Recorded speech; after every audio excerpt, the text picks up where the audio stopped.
Pero kung bago ka pa lang sa aking channel, paki-like, share, and click the subscribe button and the notification bell para lagi kayong updated sa mga parating ko pang uploads.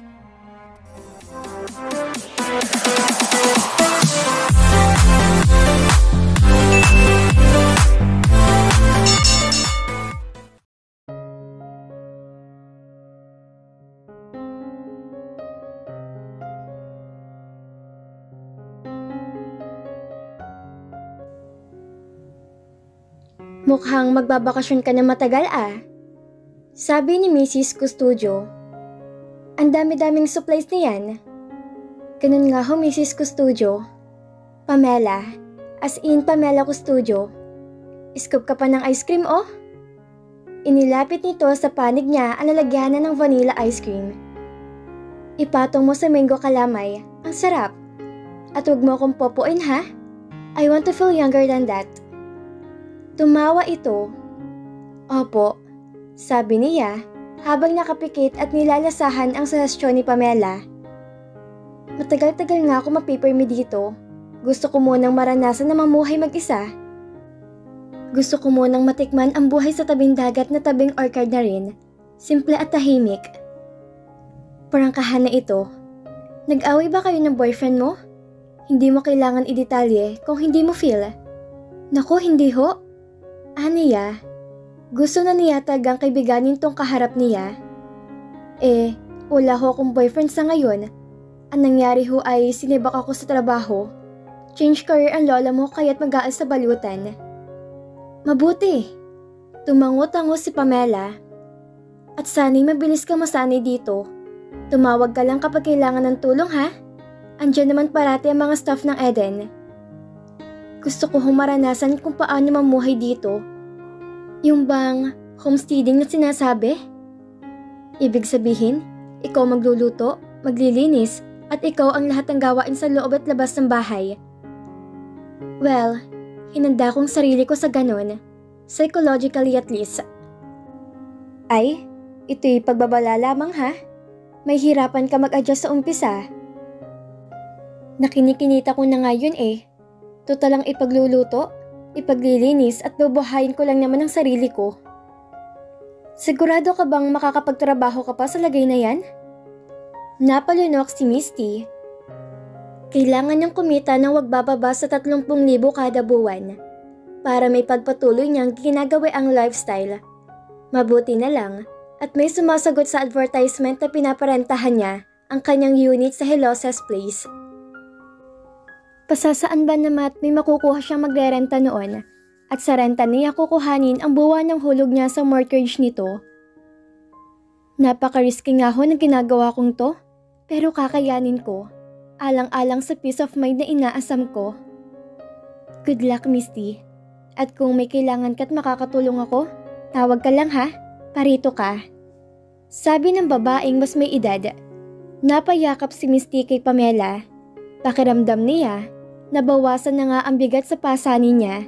Nagkaroon pa siya ng kaibigan. Here goes. Isip niya nang buksan ang munting pakete ng spaghetti. Yung mini pack na pang merienda.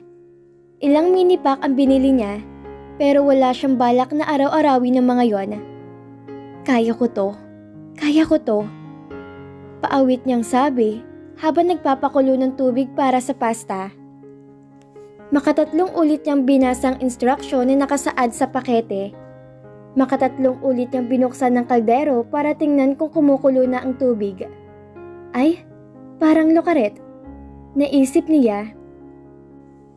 Diba't sa science textbook noong grade 6 siya, ay nakalagay doon kung ano nangyayari kapag kumukulo ang tubig. Naghintay siya.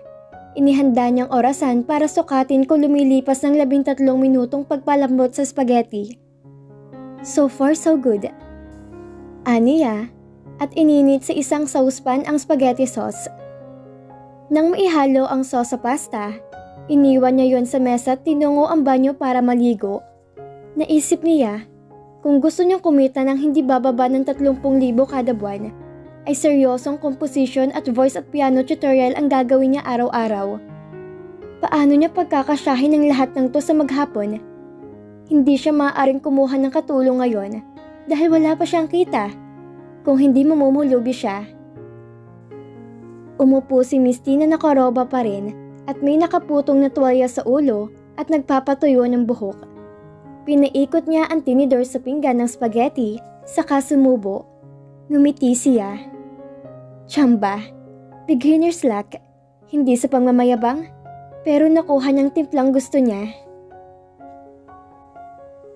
Habang umunguya, napasimangot siya. Kaya naman masarap ang pagkakaluto niya ay dahil instant spaghetti to. Subukan kaya niyang gumawa ng sauce mula sa sariwang sangkap. Di nataranta siya? Hindi alam kung paano pagsasama-samahin at timplahin ng kamatis, sili, dahon ng basil, olive oil, paminta, at parmesan cheese para sa gawing sauce. Pero kailangan niya maghanda ng mga pagkaing hindi instant at hindi nabibili sa grocery. Kailangan niyang buhayin ng hardin ng dating may-ari ng bahay bakasyonang ito. Habang sinisip-sip ang isang hibla ng spaghetti, tinanaw niyang halamanan sa labas. Pamumulaklakin niya ang gumamelang dati ng nakatanim. Gagawa siya ng kanyang gulayan para sa pechay, repolyo, mustasa at bok choy. Sa isang sulok, gagawa siya ng herb garden na katulad ng orchard ni Mela. Gusto niya magtanim ng romero, panlagay sa manok na inihaw na turbo boiler. Gusto niya magtanim ng basil para sa masarap pero madali ang gawa na sandwich. Tarragon para magkaroon ng ibang flavor ang sukang sausawan ng barbecue at piniritong isda. Balak niya ring bakuran ng puno ng malunggay ang buong lote. Napasubo siya ng isang tinidor na spaghetti at isa pa. Naglaro sa imahinasyon ni Misty ang kombinasyon ng spaghetti at tinadtad na dahon ng basila. Napasarap ang kain niya. Nasimot na pala niyang buong pinggan at hindi man lang niya namalayan. I'm late! Tumayo siya at inilagay sa sink ang pinagkainan. Sinuot ang sombrero, dinampot ang bag at clear book na naglalaman ng kopya ng piano lessons. Anak ng mayor ng bayan ang pinakaunang estudyante niya at hinding-hindi siya papahuli sa usapang oras. Pinara kaagad ng dalagang unang tricycle na dumaan. Nangiti siya dahil huminto kaagad yon at pinasakay siya. Sa tingin niya, nagmamagandang loob ang driver dahil dalagang mayuming itsura niya. Kay sarap nitong nakasandals lamang at naglalaro ang hangin sa kanyang paanan. Sa Maynila, panay pantalong maong at sneakers ang suot niya. Ngayon na nga lang niya nagagamit ang mga palda niyang binili sa bazaar sa tabing daan sa France noong nag-world tour ang grupong teatro nila. Sa leather sandals na malambot, kahit mapasabak siya sa paglalakad, ay hindi mamamaltos ang kanyang mga paa. Sa bahay ho tayo ni Mayor Felipe? Sabi niya sa driver. Naupo siyang pa-demure dahil bagay yon sa suot niyang palda at dahil siya lang naman ang pasahero. Kunwari, nabuhay siya noong Victorian times at karuwahe ang sinasakyan niya. Kulang na lang ang lalaking romantikong umiibig sa kanya. Bumuntong hininga si Misty. Kamusta na kaya si Dominic? Whatever? Ba't naman yun pang iniisip niya? Boss siyang jerk? Pinagnanasaan niya. Mabuti na tong nakatuon ng pansin niya sa kikitaing hindi bababa sa 30,000 kada buwan. Ang nakalipas ay nakalipas na at mainam yung mas iniisip niyang hinaharap. Oo, nagsesentir siya. Hindi na yata mapapalitan sa puso niya si Dominic. Mommy, may bisita po! Sigaw ng isang bata na nakaupo sa pasimano at hinihimas ang likod ng pagkalaki-laking aso na bahagyang kumahol nang dumating siya. Maya-maya, nakita ni Misty na lumabas ang isang babae. Pino ito kung maglakad, balingkinita ng katawan, mahaba ang buhok at nakasuot ng puting t-shirt at maong na pantalon. Nagulat siya na makitang nakasuot to ng bakya na binili yata sa palengke sa bayan. Magandang umaga. Nakangiting bati nito. Humalimuyak ang pabango nito. Magkahalong hanit ilang-ilang yon. Magandang umaga po. Bati ni Misty at sinulyapan niya ang batang nakaupo kasamang asong malaki na alanganing labrador. Alanganing retriever. Nakangiti lamang ang mga itong nakatanghod sa kanya. Ako po si Misty, ang voice teacher. Natanggap ko po ang text niyo. Oh, wika ng babae. Kyrie, ito si Miss Misty. Come and greet her. Hinintay nilang lumapit ang bata na sa tansya niya ay 12 taong gulang. Nakangiti pa rin ito. Hello Miss Misty. Anong bata? I have vision impairment, as you can see, but I'm a good student. Humigit siya ng hininga. Sana, hindi na halata na mag-ina. Kung hindi pa parangkang sinabi ng bata na bulag ito, ay hindi niya pa mapapansin. Kaya pala nakatayo sila ni Mrs. Felipe sa parehong lugar habang ginatawag nito si Carrie, ay dahil sa sinusundan nito ang direksyon ng tinig ng ina. At piho niya, hindi lang basta alaga ang malaking Labrador Retriever, kundi guide dog at mata ito ng bata. Bukas brasong lumapit sa kanya ang bata at yumakap sa kanya. Napayakap na rin siya at mahigpit iyon. Halina muna kayo't mag-snack. Yaya ni Mrs. Felipe. Nginitian siya nito at tahimik na nag-thumbs up. Nagustuhan siya nito at ganoon din siya. She likes you. Sabi sa kanya ni Mrs. Felipe na hindi kumukurap. Carrie is blind since birth, but she can pick up tones very well. Lately her dad and I caught her singing, and I was thinking she's got talent. Tumango-tango si Misty habang humihigop ng kape at sinulyapan ang batang nakuupong nakataas ang mga paa at may suot-suot na headphones. Hawak nito ang isang mangkok ng popcorn at pinong-pino at maingat na sumusubo. Huwag mo siyang kaawaan, Miss Misty. Direktang pakiusap ng ina sa kanya. I want Carrie to grow up to be a strong woman. Yung tipo ng babaeng marunong mag-alaga at mangarap at tumayo sa sariling paa. Just like her mom. Biglang sabi ng isang malagom na boses lalaki. Ang gwapo nito. Tumayo siya para makipagkamay sa politiko. Gandang umaga, ako po si Misty. Bati niya. Hello Misty, I'm Kenneth, husband of the mayor. Wika nito at hinalikan ng asawa. Life is always full of surprises. Naisip niya nang pauwi na siya. At dahil ang taas pa ng enerhiya ni Misty, matapos magturo kay Carrie, pinasya niyang dumaan ng bayan, mamimili ng kailangan niya at maglakad na lang pauwi. Maliit lang ang sentro ng bayan pero maayos ang mga kalsada at malinis ang mga gusaling Tiyempong Kastila ang estilo. Dumaan siya ng salon at nagtanong tungkol sa foot spa. Isang araw, dadaan siya para magpa-foot spa. Iyon ay kung kumita ng mga komposisyong kakasumit lamang niya sa pamamagitan ng internet. Naging abala si Misty sa mga sumunod na araw. Ginawa niyang ehersisyo ang umaga ang pag-aayos at paglilinis ng cottage niya. Kontento na siyang maliit ang bahay. Tulad ng kondo niya sa Helosas Places, ang kaibigan nga lang ay walang silid tulugan ang bahay na ito, kaya't natutulog siya sa itaas.